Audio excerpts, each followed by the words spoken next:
Hi, I'm Doug Bradley, and on behalf of everyone at Renegade Arts Entertainment, I'd like to welcome you to this 6th volume of Spinechillers. Now, if you, dear listener, are at all phobic about rats, I feel I owe you something of an apology. With rodents already swarming all over the dungeon in The Pit and the Pendulum, I'm afraid I'm now going to give you a double dose with H.P. Lovecraft's The Rats in the Walls. Out of the same frightful dream, I was called by his gentle shaking and his urging to listen to the cats. Indeed, there was much to listen to, for beyond the closed door at the head of the stone steps was a veritable nightmare of feline yelling and clawing, whilst my own cat, unmindful of his kindred outside, was running excitedly round the bare stone walls, in which I heard the same babble of scurrying rats that had troubled me the night before. An acute terror now rose within me, for here were anomalies which nothing normal could well explain. These rats, if not the creatures of a madness which I shared with the cats alone, must be burrowing and sliding in Roman walls I had thought to be solid limestone blocks, unless perhaps the action of water through more than 17 centuries had eaten winding tunnels which rodent bodies had worn clear and ample. But even so, the spectral horror was no less. For if these were living vermin, why did not Norris hear their disgusting commotion?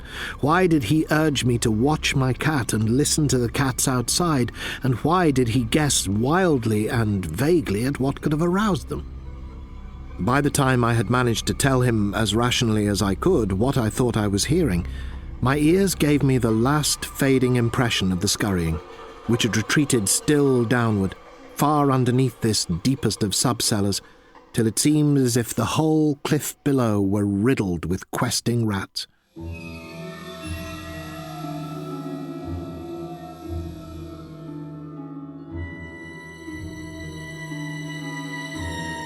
For this presentation of the story, I'm proud and delighted to welcome as our first guest reader for Spinechillers my friend and colleague Robert Englund, best known, of course, to cinema-goers around the planet as the man who brought Freddy Krueger so indelibly to life in the original Nightmare on Elm Street series. An Occurrence at Owl Creek Bridge by Ambrose Bierce.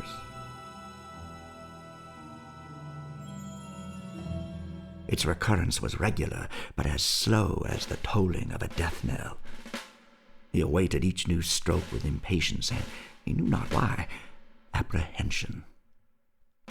The intervals of silence grew progressively longer. The delays became maddening. With their greater infrequency, the sounds increased in strength and sharpness. They hurt his ear like the thrust of a knife. He feared he would shriek. What he heard was the ticking of his watch. He unclosed his eyes and saw again the water below him. If I could free my hands, he thought, I might throw off the noose and spring into the stream. By diving, I could evade the bullets and, swimming vigorously, reach the bank, take to the woods, and get away home.